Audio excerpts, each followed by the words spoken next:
Good morning, everyone. Hope you're all doing well. It's beautiful June morning.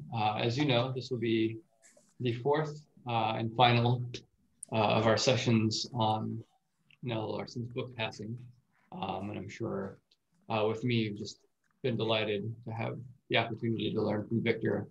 And we will assuredly ask him to come back again and teach us more, as he's always been very gracious in doing. A few upcoming events to put on your calendar. These are all in the weekly emails, but it helps to hear them too.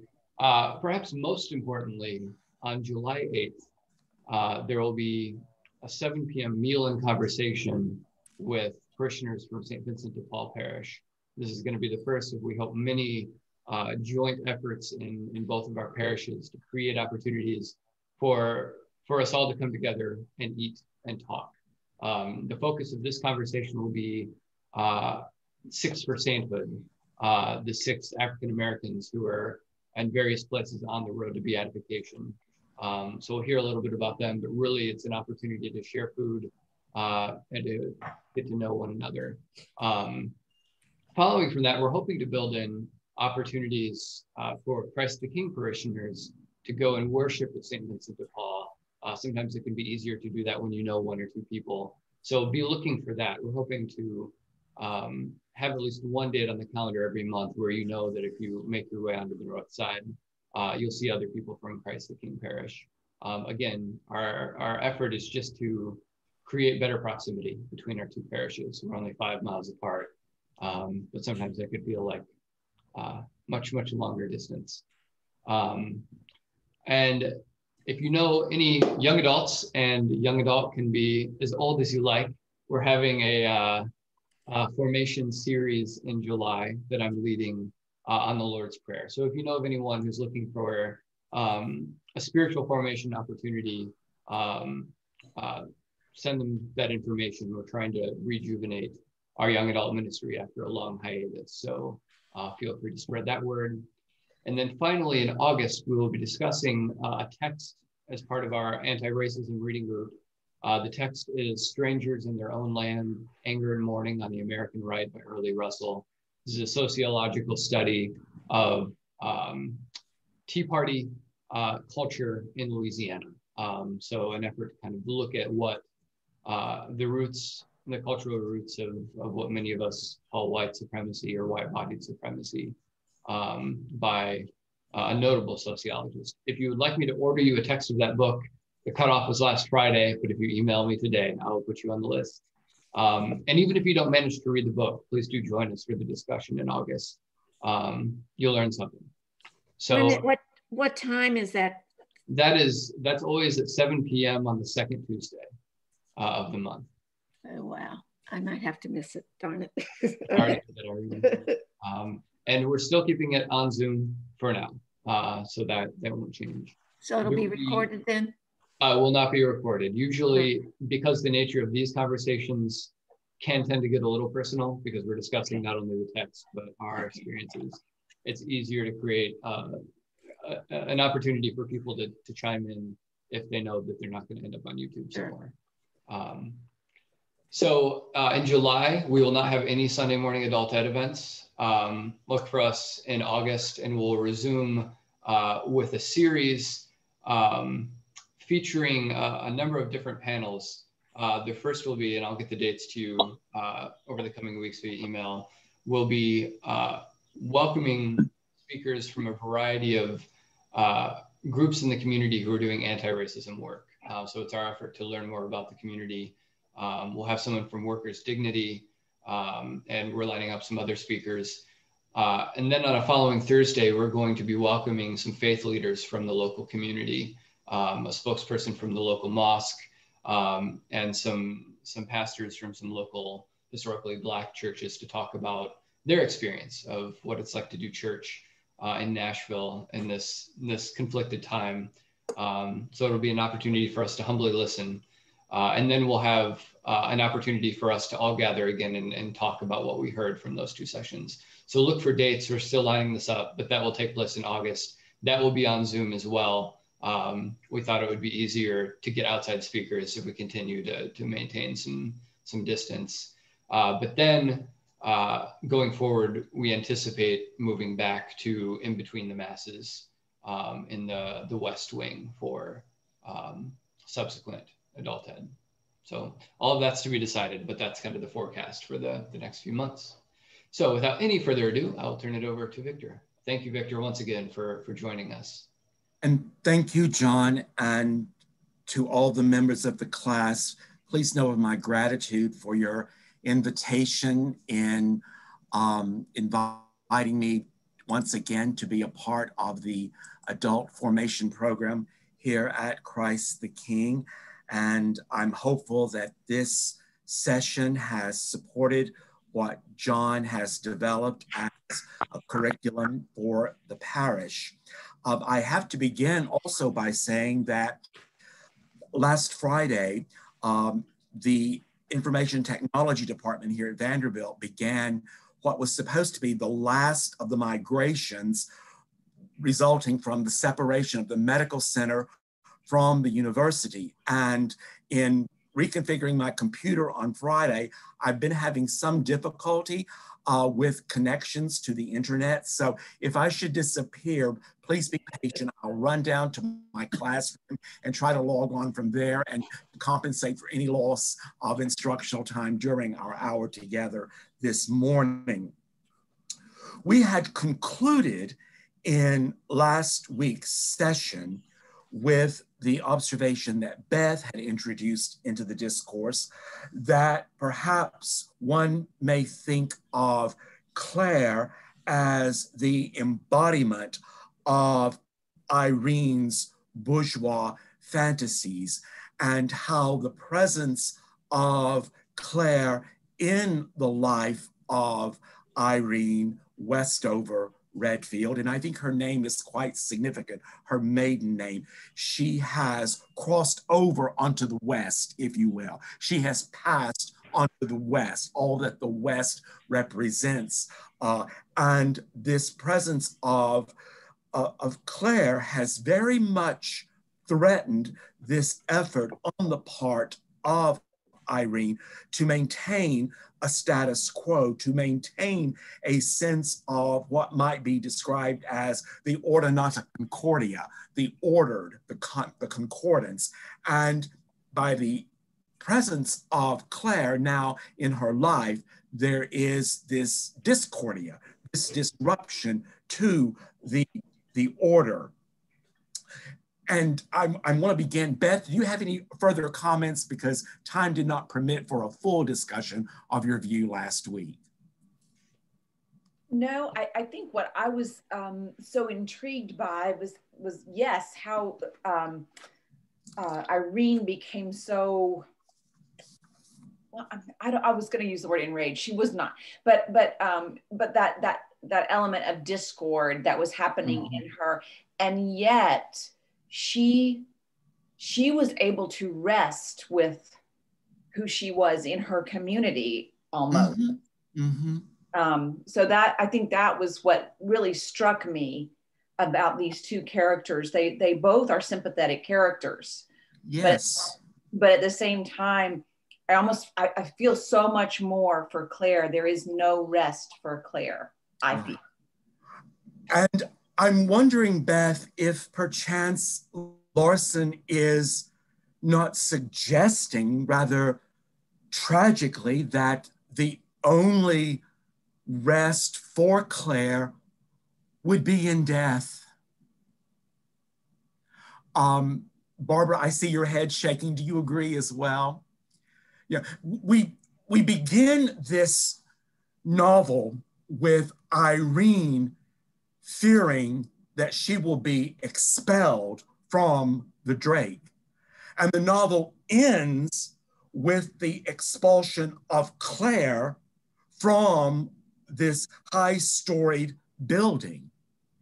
And in the opening scene, there is an unnamed man who succumbs to the August heat and faints. And Irene feels as if she herself is going to faint. And in the final scene, eventually she does faint. And the last syllable that she utters prior to her fainting, and the narrator saying that all becomes dark, is the pronoun I, which is the first letter of her name, which has been omitted by the familiar childhood name of Reen. And the ending is intentionally written by Larsen to be ambiguous. We have the entrance of John Ballou, who his name is somewhat allegorical in that he bellows these racial epithets. And he makes his entrance in the setting and says that he knows now of her true racial identity.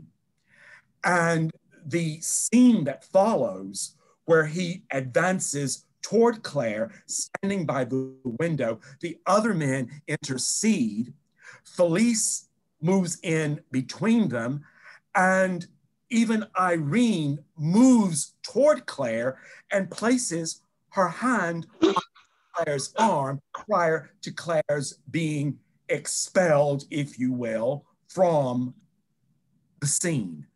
What I find so interesting is this ambiguity.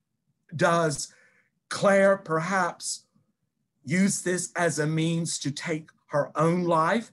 Is she pushed by Irene, who has her hand upon her? Does she simply fall from the effects of this skirmish that is occurring in this, again, social setting? We don't know. But what I think is significant is not so much the specific detail of what contributes to Claire's fall specifically. There are factors that contribute to this falling, if you will. But what I find most noteworthy is that there is no attention, no specific description that is given to the details of her body. Irene imagines the beauty that has been mutilated, but Claire's body simply disappears. Ballou disappears, and Claire's body disappears. So there is this complete passing, if you will, of Claire and her body from that final scene. And the explanation that is given by the authorities investigating this, that it was death by misadventure. Thoughts on that, if you will, at this interval?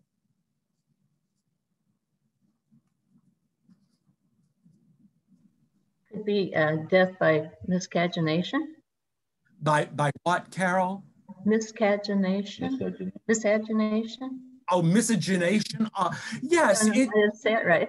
Yeah. Well, the death here, yes, there is a literal falling, certainly, but I think, you know, for Claire, her entire life, metaphorically, has been on the possibility of being discovered as one of the cursed children of Ham, if you will, and how her entire life has been one in which she has, very much like Irene, been upon this figurative tightrope of being discovered. One wonders in the end if perchance Claire is not herself so very exhausted from all of the performance. Throughout this entire novel, what holds it, I think, together is this undercurrent, this scaffolding of the theater, of having to perform race, having to perform white, desiring to perhaps be back in Harlem with her Black heritage. It is this constant masking and passing from one scene, from one act into the next. And in the end, Claire is standing there and there's a smile on her face. And she doesn't deny. She doesn't speak. She remains silent on this setting. And one has to wonder if perhaps she doesn't see this as an opportunity to end all the performance. Further thoughts, if you will.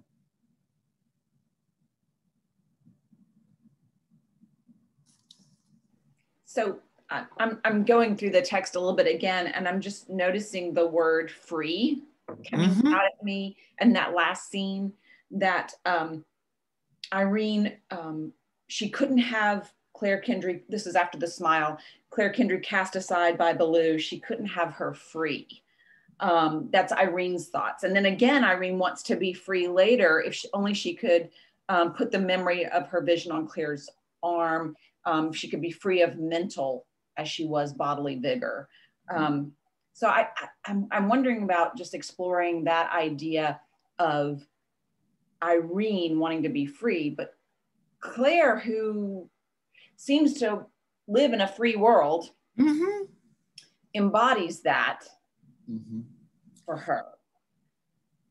And of course, Beth, the profound tragic irony is that for Claire, I mean, the ultimate freedom is going to be in her death. Yeah. Because now that she has been discovered by her husband not to be full white, she is going to be expelled from the marriage.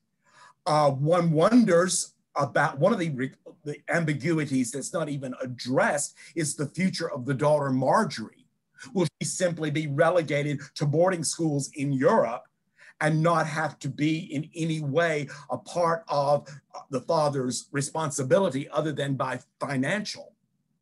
And Irene wants to be free of Claire. The profound irony in that regard is that she's never going to be free of the memory, because this is so ambiguous.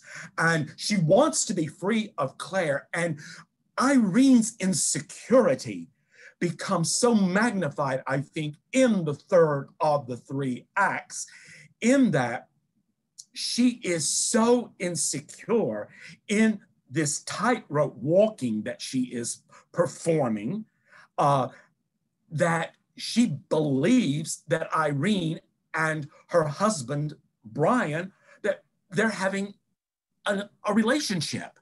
And we have no textual evidence whatsoever to argue that there is this infidelity on the part of Brian.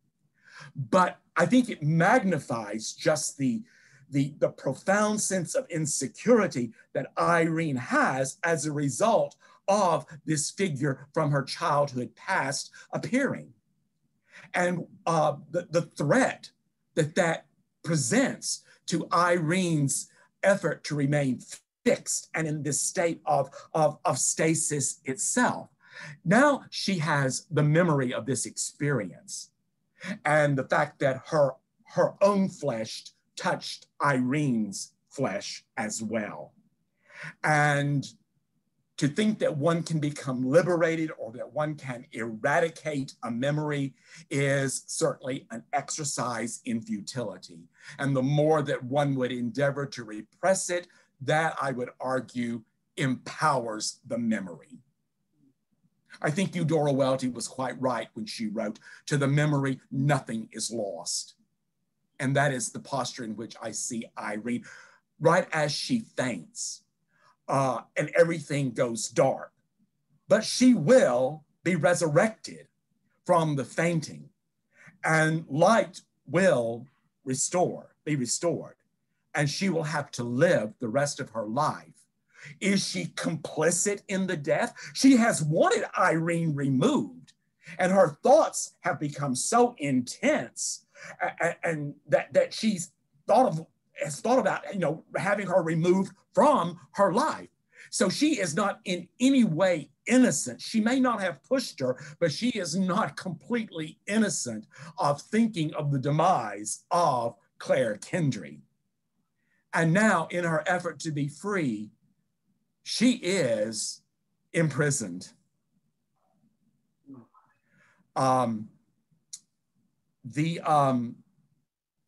fact that the last word that she pronounces before she faints, and throughout the entire novel, there is always, her anxiety is such that she's always fearful of losing her grounding or fainting. And in the end, she does succumb to that. In the taxi ride, in the opening scene, she restores herself as she reapplies her makeup and goes into the Drake. In the final scene, she does indeed completely collapse. And the last word that she says is the first letter of her name. It's also the first person subjective pronoun, I. The novel is told to us. We as readers enter this text with a narrator who adopts the third person limited omniscience point of view. Although the narrative is personal, and because the narrative is primarily Irene's, and it could be told in the first person I perspective, Irene is the disguised I, if you will. And what it does, I think, by lapsing into the third person, it suggests just how unintegrated, if you will, Irene is in her subjectivity, because she too is having to perform the role of the wife of a doctor, the wife of an African-American doctor. She is having to play the part of an acceptable race wife. But she also has, we know on occasions, past as well. And so by virtue of that last word that she utters being the subjective first person singular pronoun I, we realize just how unintegrated, if you will, Irene as an individual is. Does that stand to reason? I think it stands to reason, but I also felt like she never felt she belonged in either world. So she wasn't integrated on a lot of different levels. Oh, precisely, Kathy. She is what would perhaps, in terms of class, be representative of the rising middle class of African-American professionals. But at the same time, she cannot pass completely into the white world and be accepted. And when I think, and I'm going back to what Beth said earlier about how both of these women are indeed sympathetic characters, and I think require of an objective reader a very charitable interpretation. When one imagines Irene's life in the role that she has as wife and as mother, that it's still, even though she's married to an African-American, even though she has African-American children, she's still having to perform by being involved in certain charitable events and in arranging for a ball to do fundraising, which is all very much, I think, mirrored from the white world of New York itself. And so, to your point, Kathy, her entire existence, I'm reluctant to use the word life because I'm inclined more to use existence. It's an existence of having to perform. And because her performance is one not only of performing the role of wife and mother and fundraiser, she's also trying to direct and produce. It's as if she is trying to become in one person the performer, the director, the actor, the producer, the choreographer. And as a result of trying to assume and enact all of these roles in a production, you're right, Kathy, she's never fully integrated as one individual. We always see her not only in the role of trying to perform the role of the rising middle class mother, wife, she also has to assume the role of director and trying to control the dining room conversation. She is very much concerned that Junior is developing rather quickly and thinks that the solution to that, by virtue of his being with other African-American children, is to send him to boarding school in Europe. Introducing that into his life. When the question of lynching is brought up at the dinner table, that is considered by Irene to be inappropriate discourse for a family meal. Brian, on the other hand, has a completely different perspective. He answers his children honestly and without reservation that the reason that only African Americans are lynched is because they are hated, which very much echoes what John Ballou has said earlier at the Tea Party. It's not that he dislikes them, he loathes them. They represent all for which he has this unmitigated, this unbridled contempt. And the words that he addresses to Claire prior to her expulsion from the room, her expulsion from life, is that he calls her the dirty N-word, which is the same racist epithet that Irene's son has been called at school. And so what we have working here, it's really, I think, a study in mirroring, and how, in spite of all of Irene's efforts to control the setting, it proves to be futile. She cannot. And as a result, it's at her own expense, certainly. Does that, Kathy, support what you were thinking? Yes. The role, Kathy, of mirrors figures so prominently. No, we are somewhat unable to designate either Claire or Irene as the single protagonist. Really, what Larsen has done is to present to us dual protagonists. And we can argue that because so much of the action occurs at the dressing table in front of a mirror. And repeatedly, we see Irene reapplying her makeup, fearing that the August heat may have changed the texture of her hair, where her hair has reverted to its more natural effect.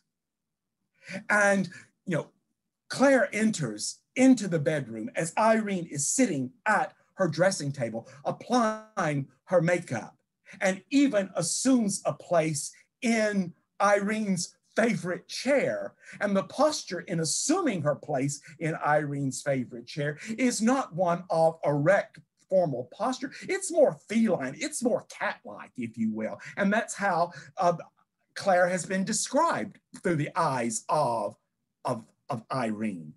But the mirror, seeing them in the mirror, seeing the two faces in the mirror, one whiter with copper-colored hair, the other that can pass for white.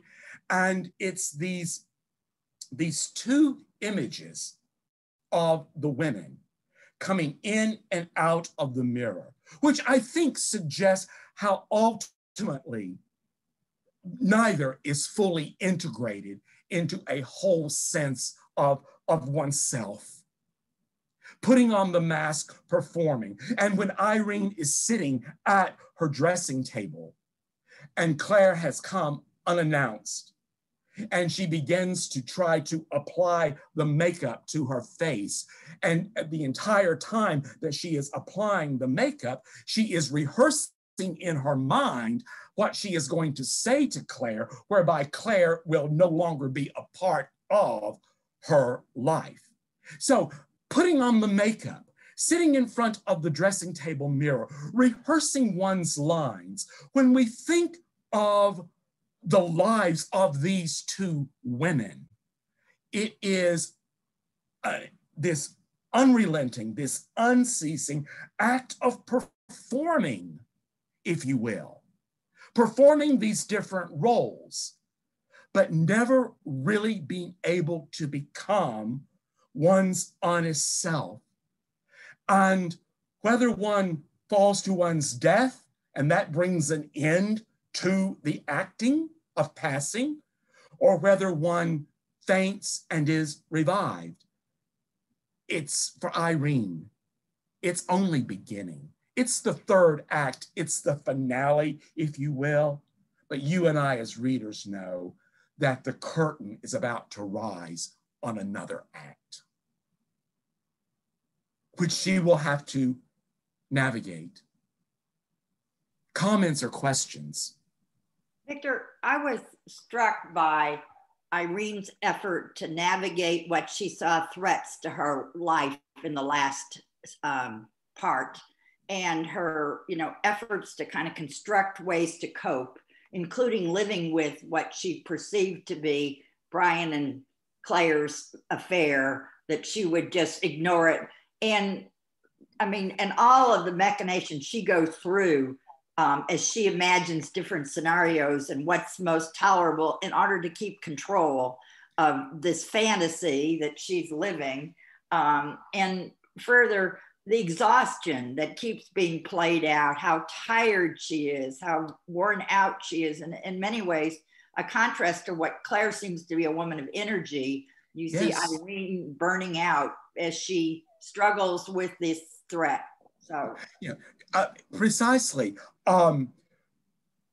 As we've discussed before, Mary Lou, when Claire makes her entrance onto these various stages, she enters as a study in color, either monochromatic or in variegation, but she actually is this movement in color. And going back to your point about Irene's effort to control, there is in the drama, using the theatrical figuration on which this novel resides, there is the unexpected encounter when Irene and Felice are walking down the street arm in arm, and they encounter John Ballou. And he recognizes Irene and extends his hand to her, thinking that she is a white lady, only to see Felice, who doesn't pass. And then there is this epiphanal moment that occurs both for John Ballou and for Irene, that he knows that she is not white.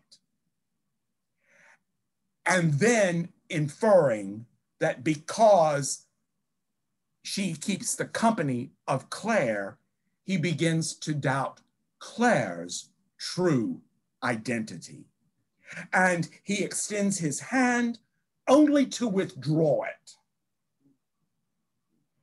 And that is what we could argue in the dramatic design. If we think of the dramaturgy of this novel, that is the climacteric. That is the moment of the pivot. That is the change in the unexpected.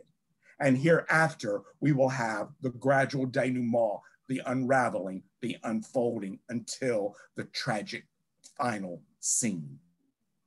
But the point I want to make in reference to Mary Lou's question is this. This epiphanal moment, this is what we call it in the Greek theater as the anagnorisis. It's the recognition of the unthinkable. And seeing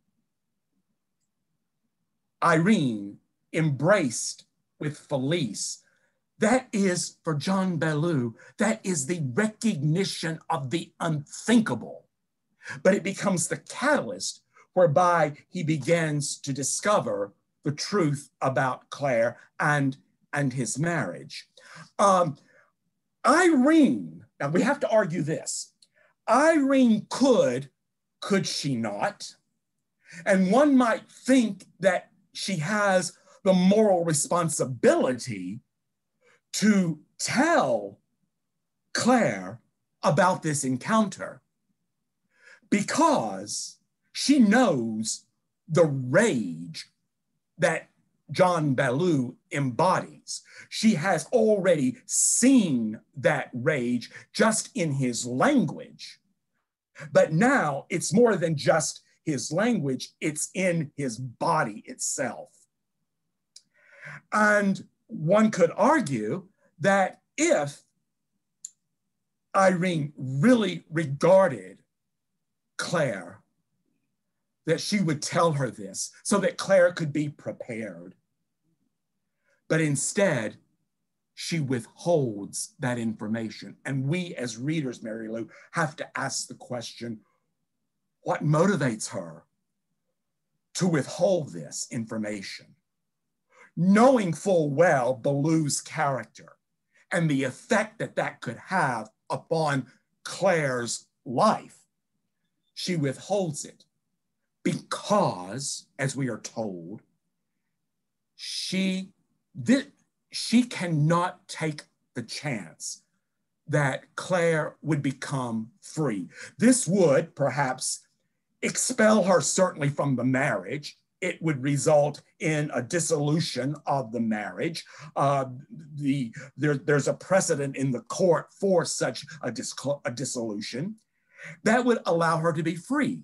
And if she were free, she could perhaps become free with Brian. So she withholds this very important information in a very selfish way because it gives her this ammunition, if you will, to continue to defending her realm.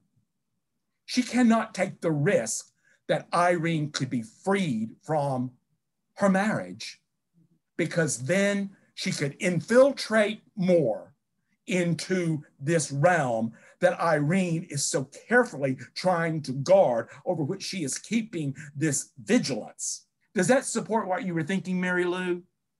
It does. And what's fascinating is she continues to process all this within her own self. She doesn't share any of this. And again, she's exhausted by all of this, playing out all these scenarios of how to protect herself and keep control of like her fantasy.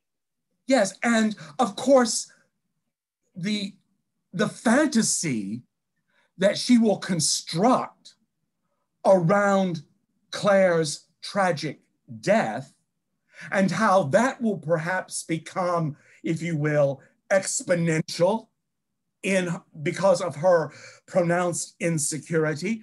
Her existence here henceforth is going to be one of perpetual exhaustion, living with this memory, knowing that she touched her personage. The idea that this tragic ending is intentionally written by Larsen to be ambiguous, I think is significant in that henceforth, Irene's entire existence is going to be predicated on ambiguity. She who has so carefully wanted certitude and definition and order has now passed into, if you will, unrelenting ambiguity. And knowing how her mind takes out of context and exaggerates the thought of her ever becoming integrated into her own self, I think defies our imagination and our sense of reason. Does that, Mary Lou, Yes. comment what Yes. you're thinking? Thank you. Yes. Everything is, if there is a word that perhaps can describe Irene's life hereafter, I think it's one that Larsen shows us artistically by I'll just fix it. recurring references to fragmentation. Perhaps that is the word that we can apply in thinking of Irene's entire existence as it is revealed to us in the 3 acts, but also as it will be hereafter, fragmented. She, in an effort to remove Claire from her life and rehearsing the speech that she will deliver, there are 3 episodes within the novel play in which there is, on the part of Irene, an effort to tear apart and to fragment and to discard. For example, the first letter that she receives from Claire, she very methodically, and I think this is most noteworthy, she very methodically tears the letter into fragments. And then the fragments fall. We infer the paper is white, falls into the folds of her black crepe de chine dress. The second letter that she receives, she tears and discards in the waste paper basket by her makeup table.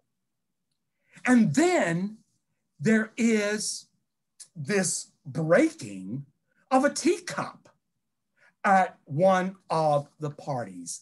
And Irene explains the breaking of the cup as that she intentionally breaks it because it is an artifact from the Confederacy that has made its way through the Underground Railroad up north.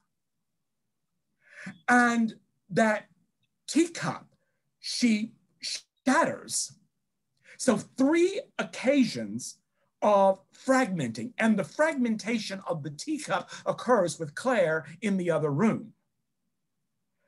But and I think in some ways, because these letters in their own ways are representations of Claire, her handwriting on the 2 letters, and then breaking the teacup, seeing Claire as one who has not passed through the Underground Railroad, but through an act of subterfuge, if you will, has worked her way into the established order that Irene is endeavoring to preserve.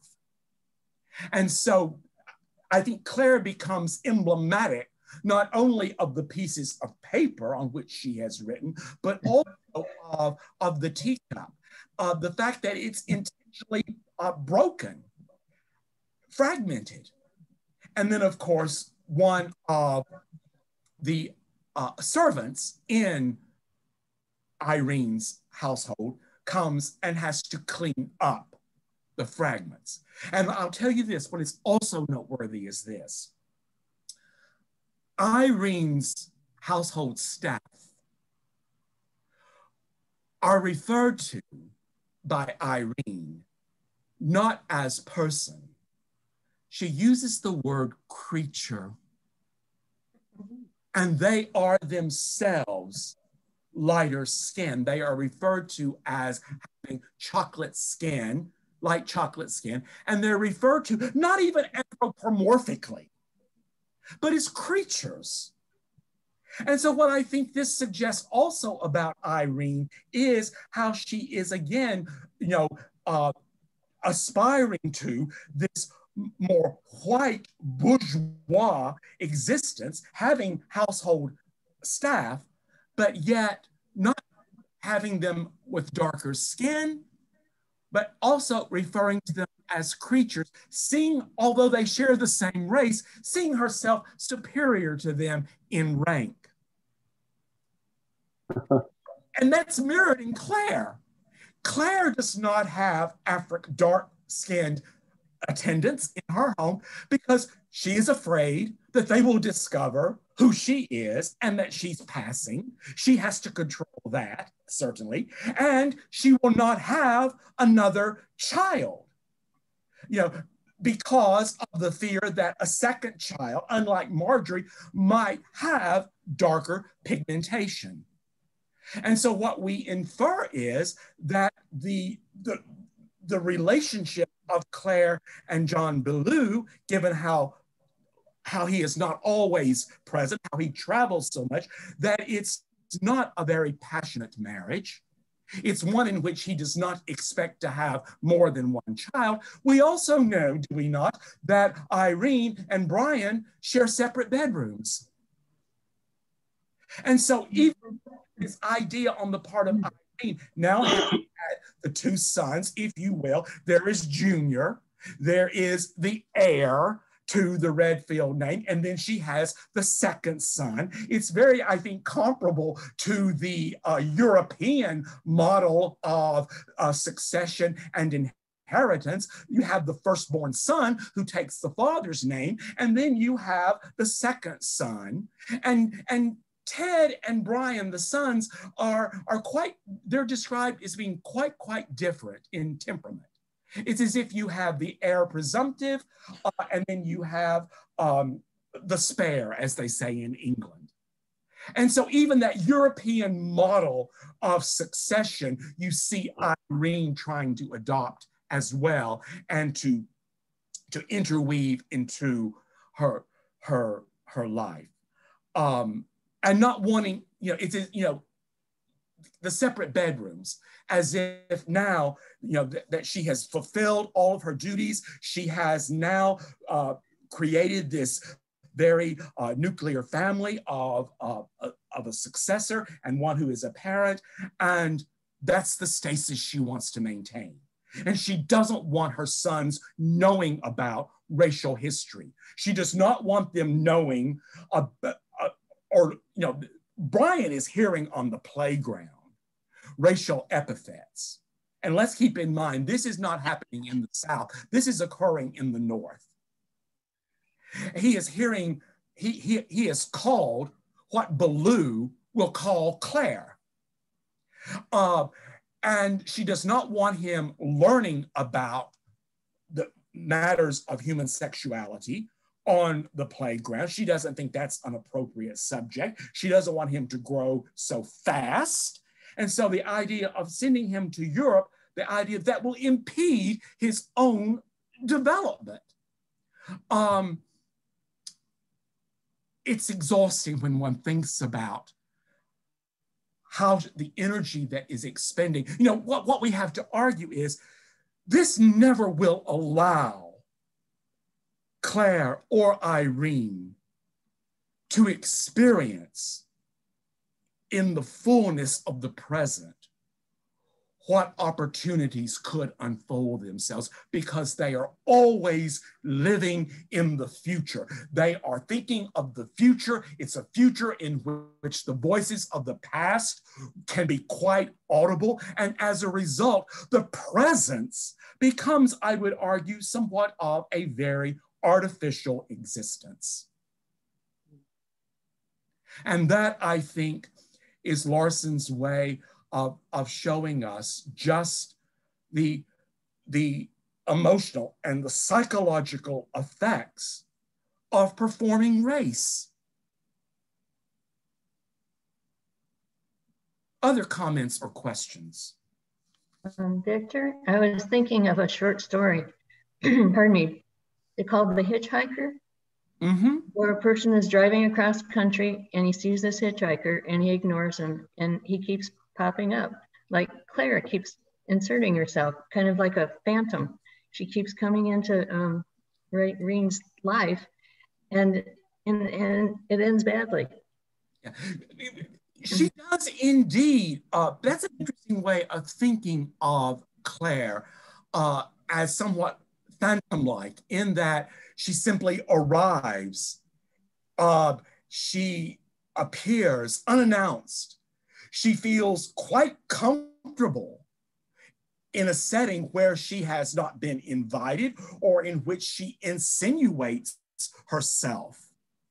And I think it's most represented by her simply coming to Irene's home unannounced and coming directly into the bedroom as Claire is putting on her mask and rehearsing her lines and assuming this very relaxed posture in Irene's favorite chair. I mean, she simply passes into these different settings in which she inserts herself, and it's very phantom-like.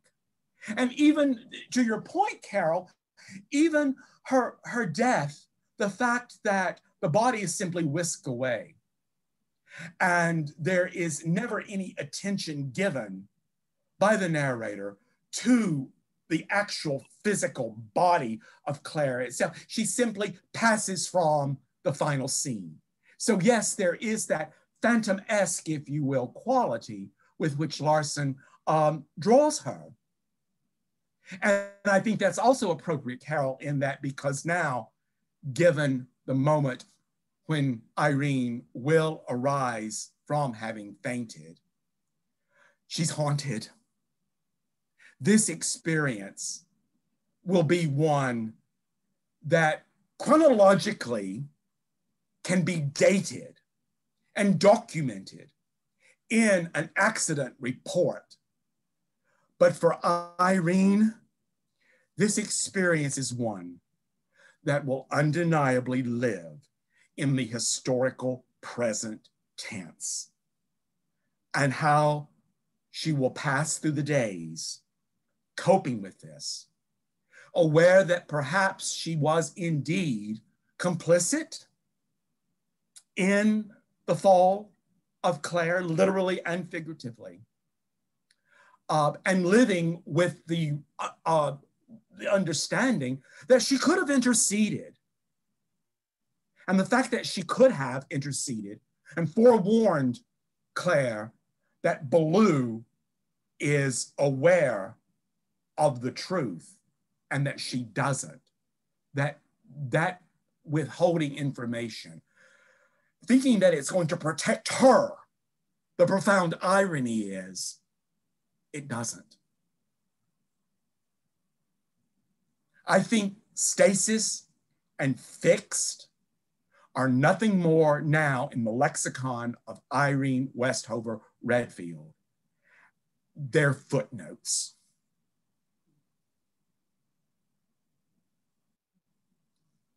Victor, I was yes. thinking that the death of Claire wasn't all that ambiguous because Claire was, Irene was the only one that had her hands on her when she lost her balance and died, and she wanted her dead. She wants her removed, and whether or not placing the hand on Claire's arm is an effort to help her gain her balance, perhaps. Again, the ambiguity, or is she pushing her? We don't know.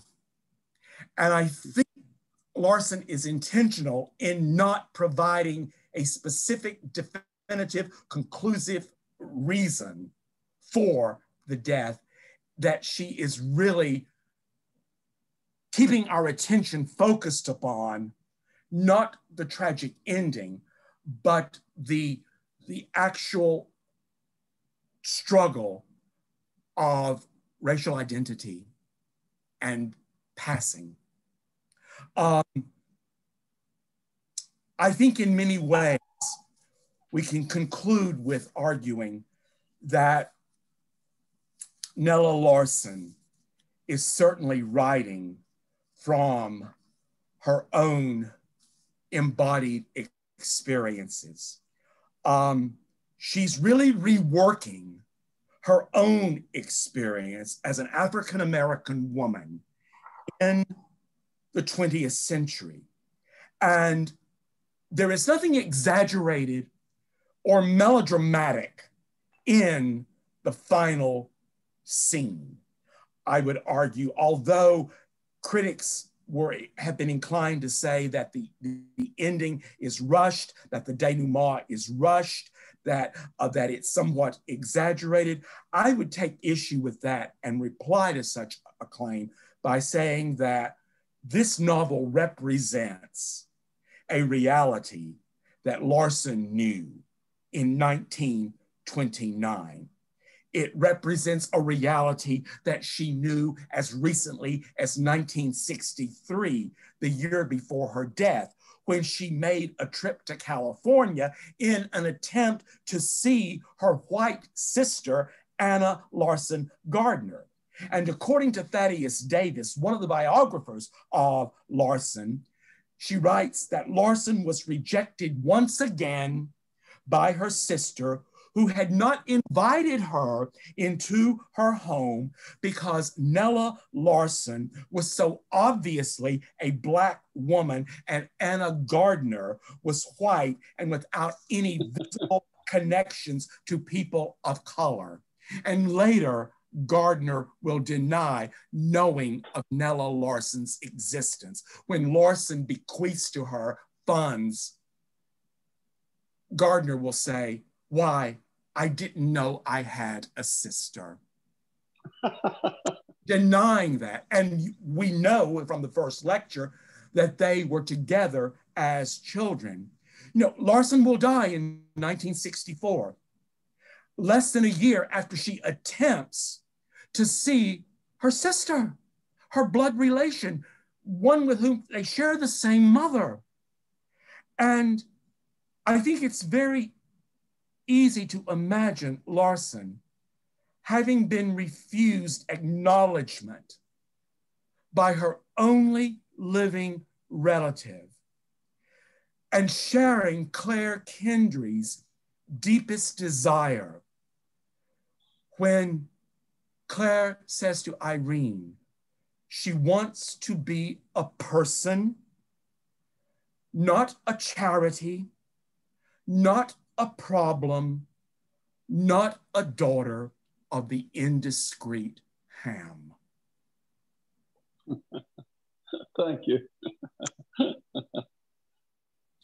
Closing comments or questions as we approach the hour. Thank you very much. This has been really informative and enjoyable. I'm very glad that you feel that way, Kathy and other members of the class.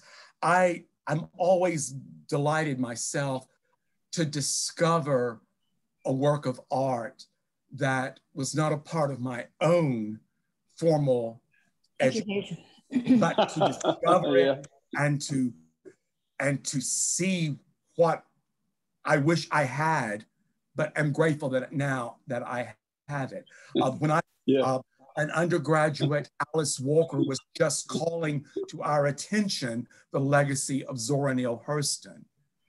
And I was fortunate that I was able to enter into those wonderful neglected texts. But this is, I think, an example of another text that has been neglected. And Larsen very much regretfully shared the fate of so many African-American artists who, at the time she is writing this, it is the new movement, the new Negro movement, as it was referred to. And it was called a Renaissance because it was a rebirth, a reawakening of a voice that had heretofore not been heard. But then after the Renaissance, because of certain conditions that occur within the country, the Depression and all, that voice becomes somewhat silenced again. But I think we've resurrected it in our own way. So. I just want to thank you. I did not get a chance to read the book. I've got the book, but I've got all this context in which I get to read it, so I appreciate that. Well, the beauty, Irene, of a work of art is, regardless of the times that you enter it, there is always another revelation. And the reader says to oneself, that was there all along and I didn't see it. But I think that is the testament to genius. And that is why, you know, whenever one teaches a work of art, the teacher is not one who can simply rely upon a previous reading or a previous class. You know, one reading does not an understanding make. You know, one enters the text anew each time, aware that one's own life experiences will now contribute to how I see and read and hold this text. And you read it not only as an individual reader, but you read it collectively with a class as well. And so in all of those wonderful iterations, there is such an alchemy that will arise and lead us into a greater understanding. That's what Henry James refers to as the alchemy of art. As he says in the preface to The House of Fiction, we work in the dark, we do the best we can, and the rest is the alchemy of art. And alchemy was the forerunner of chemistry. The alchemists took the base elements and believed that by the Midas touch, they could turn them into gold. But that is what writers do. That is the alchemy of art. They take the elements of humanity. They take the rawness and the complexity of what it is to have a human nature. And they work to reveal in all of the imperfections, in all of the contradictions, to bring us a revelation. So I think Larsen succeeds. Yeah. What she has looking done, forward to reading the book. what she has done is exactly what, when we studied Zora Neale Hurston, Larsen has done exactly what Hurston accomplished. She gives racial health to the African American and reveals the complexities that do not know color or gender. And that is the great gift. It's a racial health that we have unfolded before us. So thank you again. Thank you. Thank you again for your hospitality, both to me and to the novel. And I'm hopeful that we shall meet again. And perhaps next time it will not be virtually in my office here at Vanderbilt, but will be in person. But again, I think I'm hopeful that we have done justice to John's curriculum, but also to the genius of Larsen. So thank you. And I hope to see you soon somehow. Everyone. Thank you all. Thank you so much. Thank you. Goodbye.